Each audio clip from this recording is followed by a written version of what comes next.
안녕하세요. 매일 사정하는 남자입니다. 오늘은 제가 병원에 잠깐 나와 있는데요. 신종 코로나 바이러스 우한 폐렴 때문에 병원 출입이 쉽지가 않아요. 여기 보면은 병원 출입 확인하는 떨어졌네. 스티커도 붙여주고 신분증을 확인하고서 병원 출입이 가능하네요. 이 신종 코로나 바이러스, 이 신종 코로나 바이러스에 감염이 됐을 경우 우리 보험에서는 어떻게 처리되는지 그 부분을 한번 말씀을 드릴까 해요. 일단은 생명보험하고 손해보험 지급이 어떻게 되는지, 또 그리고 실손보험이 어떻게 지급되는지 그 부분을 한번 좀 살펴볼게요. 그럼 잠시 후에 뵐게요. 네, 안녕하세요. 매일 사정하는 남자입니다. 제가 사무실에 들어왔습니다. 오늘은 신종 코로나 바이러스 감염증에 대해서 보험 관련해서 한번 말씀을 드려볼게요. 오늘 아침 출근길에 라디오를 듣다 보니까 완치 판정을 받은 환자도 나왔고, 또 15명 확진자가 크게 기하급수적으로 늘지 않고 있어 그나마 다행으로 생각하고 있습니다. 우리 보험에서 생명보험 관련된 내용, 그리고 손해보험, 실손보험 관련해서 한번 말씀을 드려볼게요. 어저께 그 신문에서 관련된 기사도 나왔던데, 생명보험의 재해 관련된 부분, 손해보험의 상해 관련된 부분과 연관지어서 기사가 나왔었습니다. 우리는 일상생활에서 재해나 상해 비슷한 개념 같기도 하고, 또 혼용해서 사용하기도 합니다. 그런데 엄연히 이 재해는 생명보험에서 사용하는 말이고요, 상해는 손해보험에서 사용하는 이야기인데 조금 내용이 다릅니다. 재해는 한국표준질병사인분류상 S00부터 Y84에 해당하는 우발적인 외래의 사고를 재해라고 불러요. 그리고 추가로 감염병 예방 및 관리에 관한 법률 제2조 제2호에서 규정하고 있는 감염병도 재해로 인정하고 있습니다. 감염병 예방 및 관리에 관한 법률이 2020년 1월 1일 개정이 된 부분이 있어요. 그래서 그 부분을 좀 한번 말씀을 드려야 될 것 같아요. 2020년 1월 1일 이전, 즉 작년까지는 1군 감염병이라고 해서 제2조 제2호가 제1군 전염병이란 마시는 물 또는 식품을 매개로 발생하고 집단 발생의 우려가 커서 발생 또는 유행 즉시 방역 대책을 수립하여야 하는 다음 항목의 감염병을 말한다 라고 되어 있으면서 6가지를 분류를 했었어요.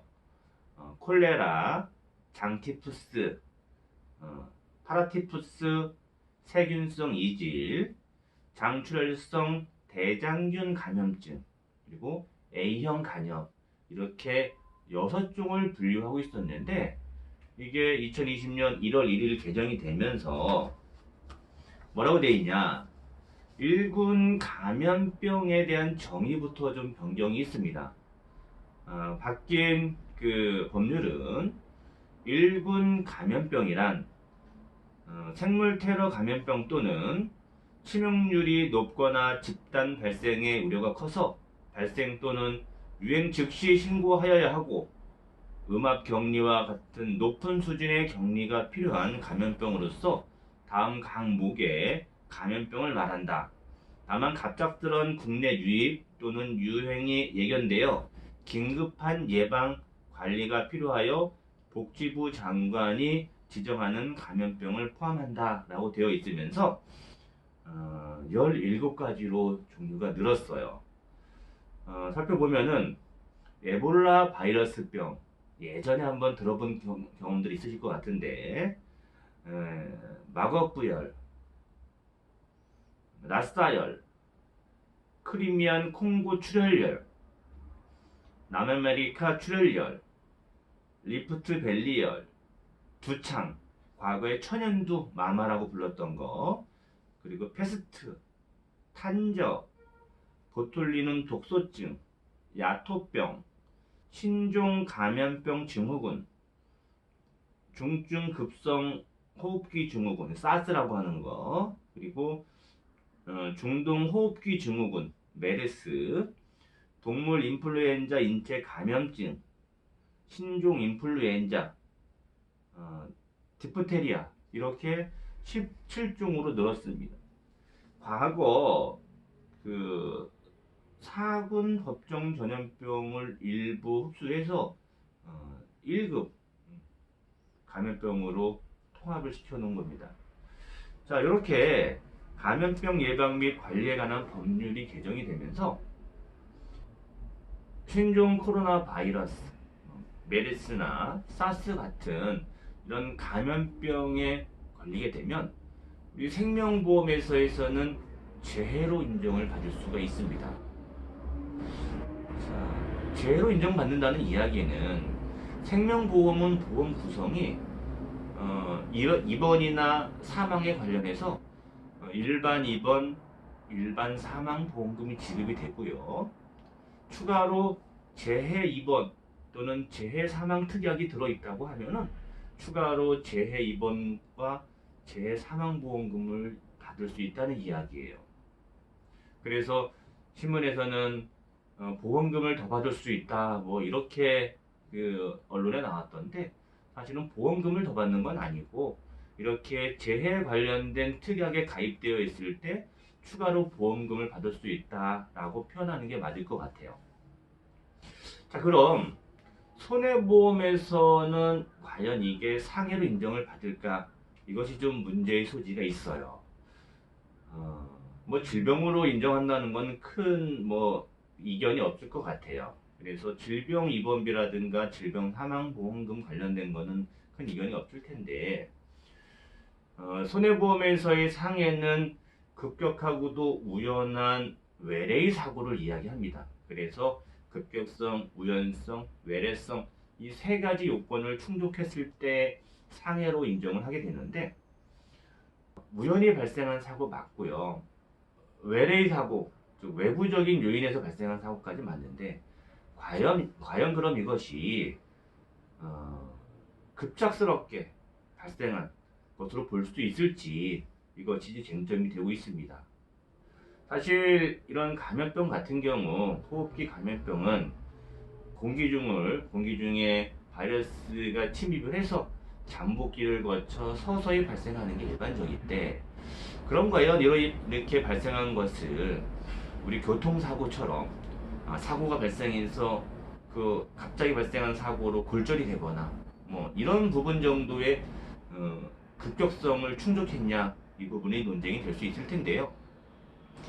사실 이 급격성은 교통사고처럼 갑자기 발생한 것들을 나타내는 것은 맞지만, 의료 과실, 즉 의료 사고로 발생한 사고에 대해서 상해성을 인정을 해요.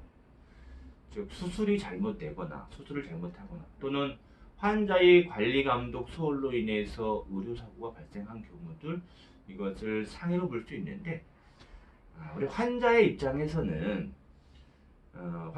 병원 측에서 환자의 관리 감독 소홀로 인해서 서서히 그와 같은 증상이 발생했다 하더라도 예견하지 못한 그런 상황이었기 때문에 급격성을 인정을 하기도 합니다. 그런 취지라고 하면은 이 호흡기 증후군 이런 관련된 감염병도 사실은 이 감염자 입장에서는 어찌 보면은 갑자기 증상이 발현하고 뭐 이런 부분이기 때문에 일부 상해 요건을 갖췄다고도 볼 수 있을 텐데요. 아직 이거에 대해서는 명확히 뭐 소송을 진행해서 판례가 나오거나 유사 사례가 나온 부분이 아직은 없는 것 같아요. 향후에 금감원이든 보험사든 좀 명확한 해법을 내놓으면은 분쟁을 사전에 예방할 수 있을 것 같아요. 자, 그리고 실손보험을 한번 살펴보면 실손보험은 말 그대로 피보험자가 병원에 지출하는 의료기관에 지출하는 의료비를 보상하는 그런 같은 보험인데 신종 코로나 바이러스 감염증이 걸려서 병원에서 격리치료, 즉 음압치료를 받게 되면 국가에서 전액 치료비를 부담하기 때문에 본인이 부담하는 의료비는 일절 없습니다. 그렇기 때문에 실손보험에 청구할 수 있는 보험금은 따로 없다고 보시면 될 것 같습니다.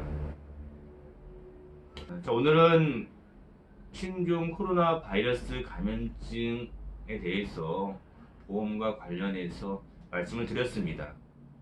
자, 너무 두려워하거나 무서워할 필요 없을 것 같아요. 외출할 때 마스크 꼭 착용하시고요.